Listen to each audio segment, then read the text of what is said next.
अयोध्या से आए हुए हम अपने सभी किसानों का धन्यवाद और आभार प्रकट करते हैं। मिल्कीपुर की पूरी तैयारी है।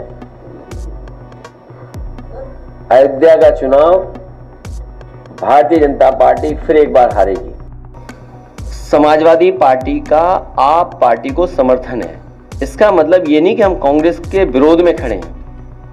मिल्कीपुर विधानसभा के उपचुनाव होने वाले हैं और योगी आदित्यनाथ और अखिलेश यादव की ताक आमने सामने, जहां राजनीति के सबसे बड़े मुद्दे चर्चा में हैं।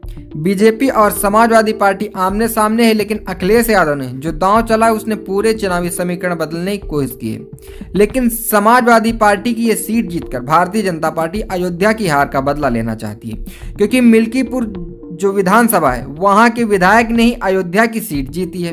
अब उन विधायक के लड़के को समाजवादी पार्टी ने टिकट दिया है, तो भारतीय जनता पार्टी चाहती कि अयोध्या की हार का बदला उसी सीट से लिया जाए जहां के विधायक ने अयोध्या की सीट जीती है।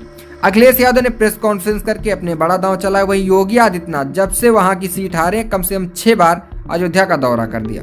सबसे पहले अखिलेश यादव ने किसानों की बात की। अखिलेश यादव ने अपनी प्रेस कॉन्फ्रेंस में किसानों के लिए बड़ा दावा किया।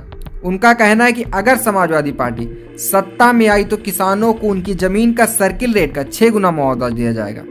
उन्होंने बीजेपी पर आरोप लगाया कि उनने किसानों के साथ अन्याय किया। अब सवाल यह है, क्या अखिलेश यादव की इन आरोपों की वजह से वो किसान जो भारतीय जनता पार्टी को सपोर्ट करते हैं समाजवादी पार्टी के साथ जाएंगे? बढ़ा करके 6 गुना भी मुआवजा देना पड़े तो सरकार को पीछे नहीं हटना चाहिए। भी समाजवादी सरकार बनेगी तो अयोध्या निवासियों को इसी तरीके से सर के रेट बढ़ा करके मार्केट वैल्यू के बराबर उनको मुआवजा दिलाने का काम करेंगे। आखिरकार सरकार को किस बात का नुकसान हो रहा है? उसके बाद अखिलेश यादव ने अयोध्या पर बात की। उनका कहना है कि बीजेपी ने अयोध्या को सिर्फ चुनावी मुद्दा बनाया, लेकिन वहां के लोगों की बुनियादी जरूरतें पूरी नहीं की। उनका यह भी दावा है कि समाजवादी पार्टी अयोध्या के असली विकास पर काम करेगी। लेकिन सोचने वाली बात यह है कि क्या अयोध्या के लोग इस बार समाजवादी पार्टी को पहले की तरह समर्थन देंगे या इस बार बदलाव के मूड में? इसके बाद अखिलेश यादव ने सीधे सीधे बीजेपी पर संविधान के खिलाफ काम करने का आरोप लगाया।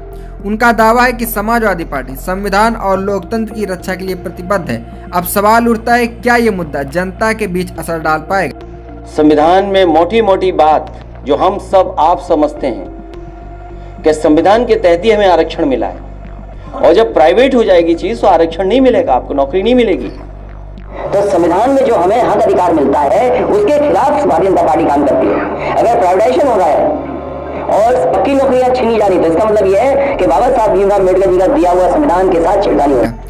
इस चुनाव में अखिलेश यादव ने पीडीए यानी पिछड़े दलित और अल्पसंख्यक वर्ग को एक साथ जोड़ने की रणनीति अपनाई है। उनका कहना है कि मिल्कीपुर का उपचुनाव सिर्फ एक विधानसभा चुनाव नहीं बल्कि पूरे देश की राजनीति की दिशा तय करेगा।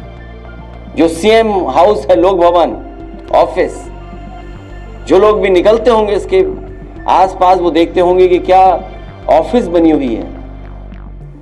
हमारी समाजवादियों की मांग है कि विकास के खिलाफ नहीं है। अयोध्या वर्ल्ड क्लास सिटी बने, ये नहीं बना पा रहे हैं। समाजवादियों को मौका मिलेगा तो वर्ल्ड क्लास सिटी अयोध्या को बनाने का काम करेंगे।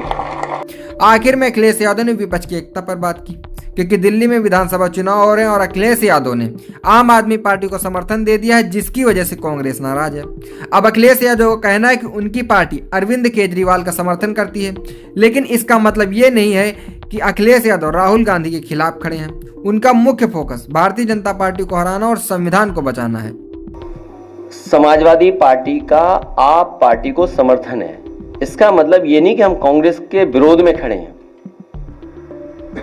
जो हमारी रणनीति थी, जिस रणनीति के सहारे हम लोग काम कर, रणनीति यही बताती है कि आप ही पार्टी जो संघर्ष में है और जिस मसले को लेकर के जहां से शुरुआत इंडिया गठबंधन हुआ है कि रीजनल पार्टी जो जहां मजबूत है उसके साथ खड़ा होगा। यह बयान विपक्षी दलों को एकजुट करने की कोशिश करता है, लेकिन सवाल यह है कि क्या यह रणनीति सफल होगी? मिल्कीपुर का यह चुनाव सिर्फ एक सीट का सवाल नहीं, यह पूरे प्रदेश और देश की राजनीति पर गहरा असर डाल सकता है। अपनी राय कमेंट बॉक्स में कमेंट करके जरूर दें। क्या अखिलेश यादव की यह रणनीति सपा को फायदा पहुंचाएगी या भारतीय जनता पार्टी बाजी मार लेगी?